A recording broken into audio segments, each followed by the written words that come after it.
아모스 5장은 북이스라엘 심판 경고 예언집 가운데 제3편에 해당합니다.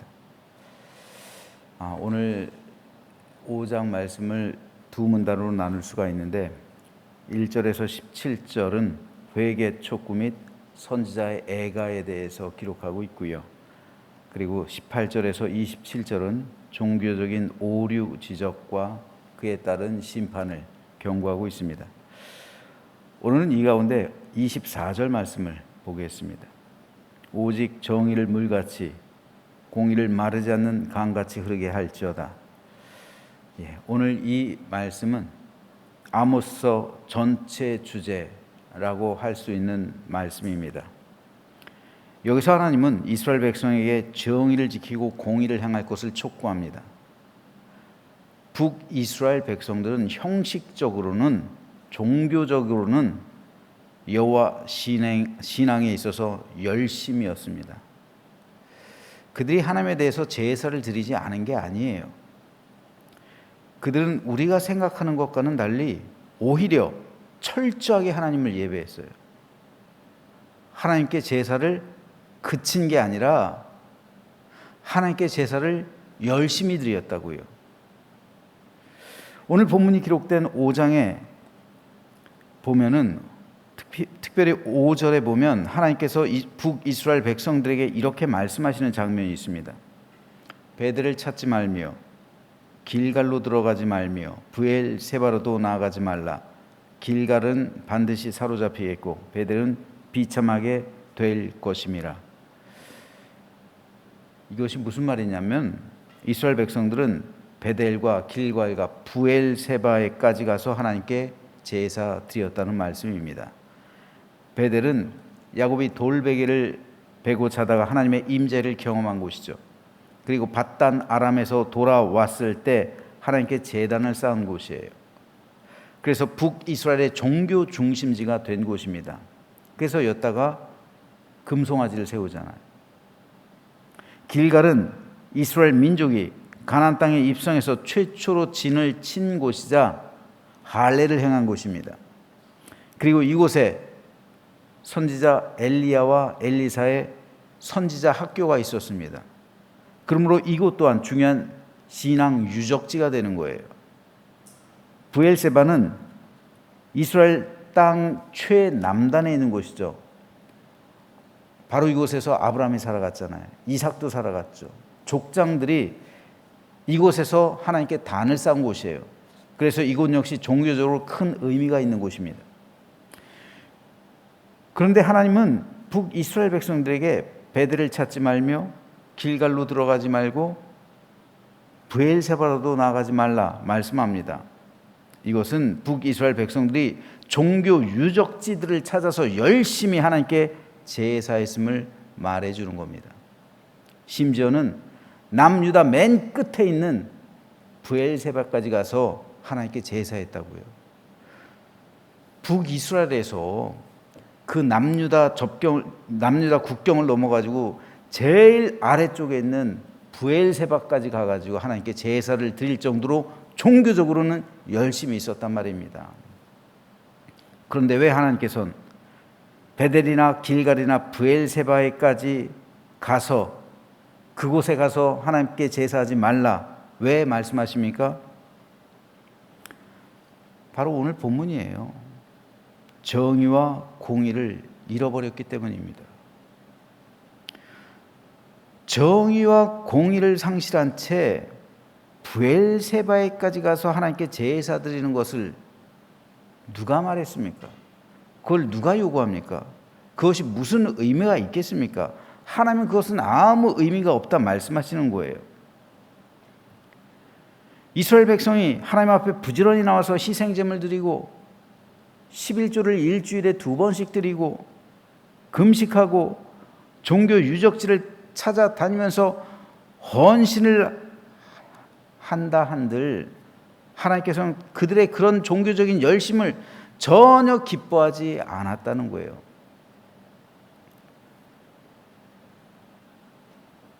(21절) 말씀입니다. 내가 너희 절기들을 미워하여 멸시하며 너희 성회들을 기뻐하지 아니하나니 너희가 내게 번제나 소제를 드릴지라도 내가 받지 아니할 것이요 너희의 살진 희생의 화목제도 내가 돌아보지 아니하리라. 내 노랫소리를 내 앞에서 그칠지어다. 내 비파소리도 내가 듣지 않을 것이다. 그러면서 하시는 말씀이 뭡니까? 오늘 본문이잖아요. 오직 정의를 물같이, 공의를 마르지 않는 강같이 흐르게 할지어다. 하나님께서 그들에게 원하시는 것은 제사를 드리기 이전에, 하나님 앞에 나와서 하나님께 예배하기 전에 그들의 삶 가운데, 그들의 가정에서, 그들의 직장에서, 그들이 살아가는 모든 삶의 현장에서 정의롭고 공의로운 삶을 살아가는 것이었습니다. 그런데 정의와 공의를 버린 채 하나님 앞에 나와서 열심히 제사를 드리고 희생 제사를 드린들 하나님께서는 그것을 받지 않겠다는 거예요. 이에 대해서 미가 선지자도 이렇게 말합니다. 사람아, 주께서 선한 것이 무엇임을 내게 보이셨나니 여호와께서 내게 구하시는 것은 오직 정의를 행하며 인자를 사랑하며 겸손하게 네 하나님과 함께 행하는 것이 아니냐. 이것 또한 미가서의 주제가 될 수 있어요. 여호와께서 내게 구하시는 것, 오직 정의를 행하는 것, 인자를 사랑하는 것, 겸손하게 네 하나님과 함께 행하는 것, 이것이 아니겠느냐. 이것 없이 이런 삶을 버린 채 종교적인 열심으로 하나님 앞에 나와서 제사를 드리는 것 무슨 의미가 있겠느냐 말씀입니다. 그러므로 하나님은 하나님의 백성이 정의롭게 살아가며 공의를 행하길 원하셨습니다. 그리고 하나님은 그런 사람과 동행하십니다. 평상시에 하나님과 동행하는 사람만, 그런 사람만이 그 삶의 열매를 가지고 와서 하나님을 예배할 수가 있는 거예요. 하나님은 그럴 때 하나님은 그 예배를 받으시는 거예요. 가인과 아벨이 하나님 앞에 나와서 똑같이 예물을 드렸죠. 그런데 한 사람의 예물은 받으시고 한 사람의 예물은 받지 않으셨어요. 우리 역시 하나님께 나와서 예물을 드리죠. 그러나 하나님은 그 예물 자체를 바라보는 것이 아니라, 그 돈을 보시는 것이 아니라 그 예물 안에 담겨 있는 그 삶을 보시는 거예요. 공의롭고 정의로운 삶을 보시는 거예요. 이 예물이 진정으로 공의롭고 정의로운 예물인지를 보시는 거예요. 여러분, 내가 하나님께 헌금을 하는 거는요, 내 삶을 담아서 드리는 거예요. 공의롭고 정의롭게 내가 살아왔다는 증거로서 드리는 겁니다. 그 예물 안에 그렇기 때문에 공의롭고 정의롭지 않은 삶이 들어있다면 하나님께서는 그 예물, 그 예배를 받으시는 게 아니에요. 하나님께서 가인의 예배를 안 받으셨잖아요. 아벨의 예배는 연락하셨죠. 너희 손에 피가 가득합니다. 정의롭고 공의롭지 않은 삶을 살아왔어요. 그래서 부당한 방법으로 돈을 벌어요. 다른 사람의 눈에서 피눈물 쏟게 하면서 그 삶의 열매를 그 돈에 담아서 하나님께 헌금을 하면 그걸 하나님께서 기쁘게 받으시겠냐고요. 정의롭지 않고 공의롭지 않은 그 삶의 열매를 하나님께서 받으시겠냐고요.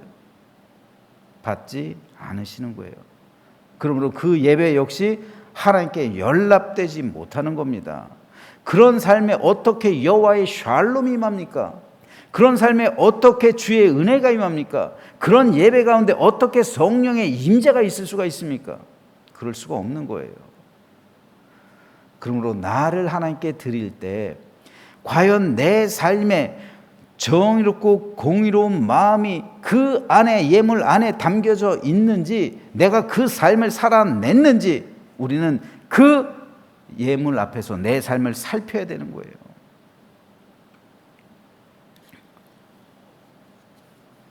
오늘 본문에서 하나님은 특별히 정의와 공의를 일컬어 물과 같고 마르지 않는 강 같다 말씀하세요.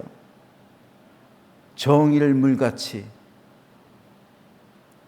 공의를 마르지 않는 강같이. 정의는 곧 물이요, 공의는 곧 마르지 않는 강이라고 말씀하시는 거예요. 그렇다면 이 물과 마르지 않는 강의 원천이 어디에 있습니까? 하늘로부터 임하는 거잖아요. 하늘로부터 임하는 그 물과 마르지 않는 강을 그럼 지상에 어디에서 발견할 수 있을까요? 지상에 어디에서부터 흐를까요? 국회입니까? 경제단체인 전경련입니까? 아니에요. 그 물과 마르지 않는 강은 하나님의 교회로부터 흘러나오는 거예요. 이것을 에스겔 선지자가 환상 가운데 바라보고 있잖아요. 그래서 하나님의 성소에서부터 흘러나온 물이 강을 이루어서 만민이 마시게 하고 만국을 살리는 생명샘 강이 되잖아요. 그래서 이 사회의 최후의 보루, 이 사회에 있어서 최후의 보루가 교회라는 거예요. 하나님의 교회로부터 이 물과 마르지 않는 강이 흘러져 나오는 거예요. 여기서부터 흘러나오는 거예요. 여기서부터. 이 사회의 정의와 공의는 교회에서부터 시작되는 겁니다. 대법원에서 시작되는 게 아니에요. 교회에서 시작되는 겁니다. 왜요? 이 물과 강의 원천은 하늘에 있기 때문에요. 그 하늘에 흐르는 그 은혜와 생명샘물이 교회를 통해서 지상으로 흘러가는 거예요. 에스겔이 성소에서 흐르는 그 강을 보는 것이 이것을 말해주는 겁니다. 그렇기 때문에 하나님의 교회는 정의와 공의가 흘러나오는 근원이 되는 곳이에요. 이게 중요합니다. 그렇다면 우리나라 교회는, 한국 교회는 과연 정의롭고 공의로울까요? 여러분 한번 질문해 보세요. 한번 곰곰이 생각해 보세요. 우리나라 교회가 정의롭고 공의롭다 생각하십니까? 한번 물어봐야 되는 거예요. 교회가 정의롭고 공의롭지 못하다면 하늘로부터 임하는 물이 지상으로 흘러가지 않는 거예요. 생수강이 끊긴 겁니다. 물이 흐르지 않고 생수강이 끊기면 백성들은 웅덩이의 물을 마실 수밖에 없어요. 오염된 물을 마실 수밖에 없단 말이에요. 그래서 세상이 타락하게 되는 거고 사람들은 죽어가는 거예요. 그 물 마시는 사람들, 물이 흐르지 않고 생수의 강이 끊긴 사회는 웅덩이의 물을 마셔요. 각종 세균이, 각종 병균이, 드글드글한, 영적으로 말하면 사단이 주는 물을 마신단 말입니다. 교회에서 이 물이 끊기면 사단이 주는 물을 마시고 세상 사람들 죽어가는 거예요. 타락하는 겁니다. 그러므로 하나님의 교회는 언제나 정의롭고 공의로워야 돼요. 하나님의 교회에서 이 생수의 강이 흘러가야 돼요. 세상을 적시지 않으면 세상은 죽어가는 거예요. 그리고 가장 먼저 교회가 심판받는 거예요. 왜요? 정의롭고 공의로운 그 기능이 없어졌기 때문에 하나님의 물, 그 은혜의 물, 그 생수의 물을 흘려보내는 그 기능을 멈췄기 때문에 교회가 먼저 심판받는다고요. 이것이 오늘 아모스 5장을 통해서 하나님께서 북이스라엘 백성들에게 심판을 경고하시는 이유잖아요. 이것을 지켜내지 못했잖아요. 이것을 지켜내는 것이 오늘날 우리 교회들의 사명입니다. 그래야 그 물을 마신 사람들을 구원으로 인도할 수 있는 것이고, 이 강물이 사회 속으로 흘러가 하나님 나라가 이 땅 가운데 임하게 되는 거예요. 그러므로 저는 저 여러분 모두가 이 거룩한 직분을 온전히 감당해 내기를 바랍니다. 정의와 공의는 바로 나로부터, 성도 개개인으로부터. 왜요? 내 안에 성전이 있잖아요. 나는 걸어다니는 성전이잖아요. 그러므로 나라는 이 성전, 나라는 하늘로부터 임한 이 성전에서 정의와 공의가 흘러나와야 되는 거예요. 그리고 우리가 함께 모여있는 이곳에서 거대한 강줄기가 흘러나가서 이 사회를 적셔야 되는 겁니다. 그래야 이 사회에 하나님 나라가 임하는 것이고, 그래야 내가 살아가는 삶의 현장 가운데 물이, 강이 흘러서 그곳을 적시는 거예요. 그러므로 저와 여러분 모두 이 거룩한 직분 온전히 감당해내서 많은 사람을 살리고 천국 백성으로 삼고, 그리고 이 사회가 하나님께서 원하시는 건전하고 희망차고 밝고 모든 죄가 사라진 그런 하나님 나라가 임하게 하는 그 사명 잘 감당하는 우리 교회와 우리 모두가 되시기를 주님의 이름으로 축원합니다.